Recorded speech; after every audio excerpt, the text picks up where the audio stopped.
Let's speak to Victor Gao. Victor is the Vice President of the Center for China and Globalization. He joins us from Beijing. Victor, thank you so much for your time.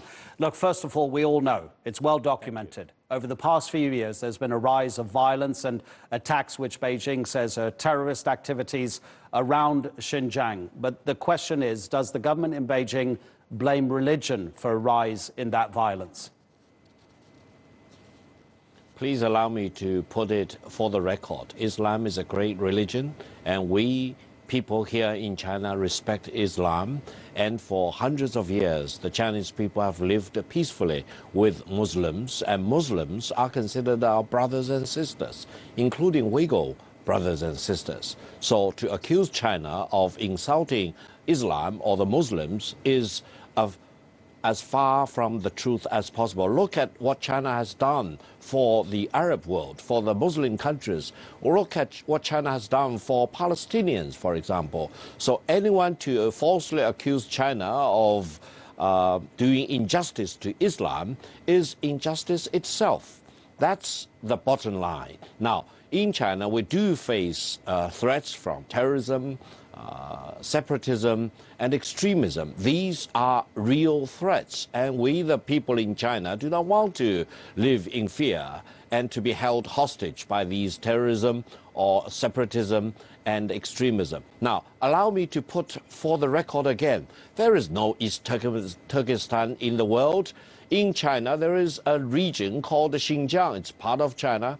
It has nothing to do with East Turkestan. To advocate East Turkestan itself is a treason in China. It's punishable by law.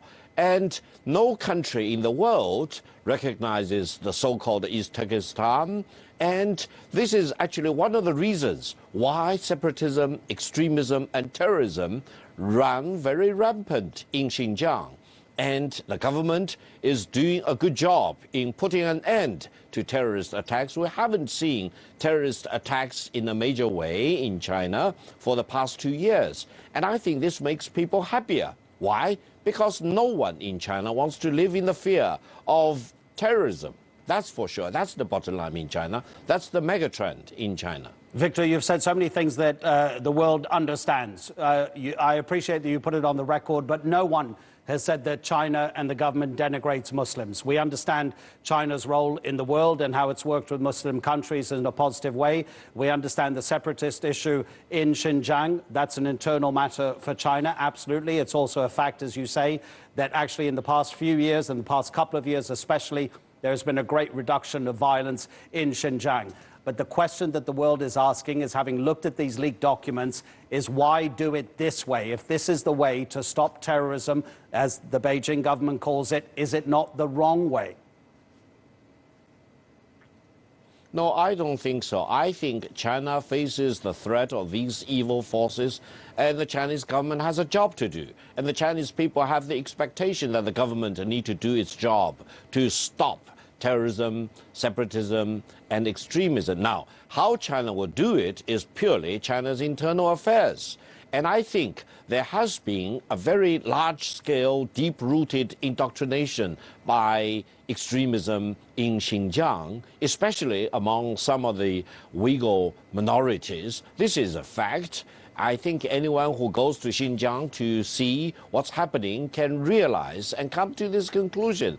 It needs to be counterweighted. It cannot be allowed to spread and extremism takes over in Xinjiang or any part of China.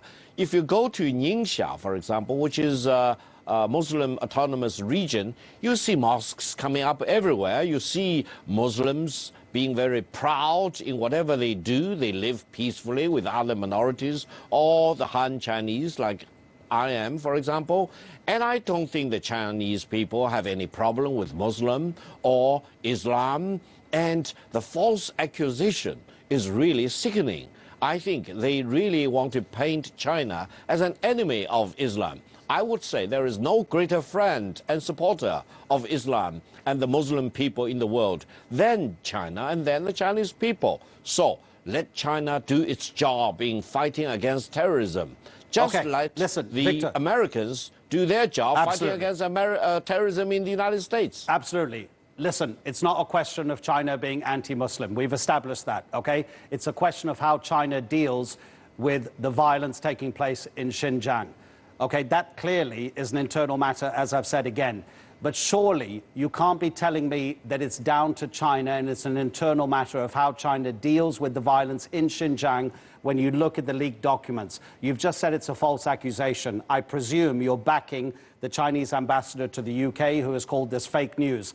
But Victor, we're talking about Uyghur girls and women being married off to Chinese who are non-Muslim. We're talking about people in these detention camps for hours having to recite mantras about the Communist Party being the ruling party of China, about Xi Jinping being the supreme ruler of China. We're talking about people being told to stand in the same position in a queue every day, being told when they're allowed to go to the toilet, and being disciplined for even the most minor misbehavior. These, as far as the outside world is concerned, are torture centers. No, I disagree with your characterization. You mentioned the Chinese ambassador Liu Xiaoming to the United Kingdom. Ambassador Liu is a good friend of mine. We have known each other for decades, and I highly respect his view and his integrity. And I think everyone accepts the fact that there is a president of China, President Xi Jinping. He is the leader of China. And anyone in China, including Xinjiang, who refuses to acknowledge that is not telling the truth to himself or herself or her family members, for example. This is a fact. And as I mentioned, there is no East Turkmenistan. If anyone spread the falsehood news that there is an East Turkmenistan in China, it's treason. It's punishable by law in China. And they need to be rounded up to acknowledge the fact that there is no East Turkmenistan in China or anywhere in the world. So I would say, whether you call it torture camps or educational camps, for example, is really a matter for you to really find out the truth. Go to Xinjiang, and if you need any help, I'll be more than happy to provide any help and the coordination for you, for example. I hope you can do a study over there to talk to the people, to visit these facilities. After all, more than 50 countries in the world express support for China's policy of fighting against terrorism, extremism, and separatism in Xinjiang and in China as a whole. So I hope we will see the truth as it is, rather than being misinformed and misled by fake news or falsehood. Victor, that's the reason we got you onto the program, to hear the other side. Thank you very much indeed, Victor Gao.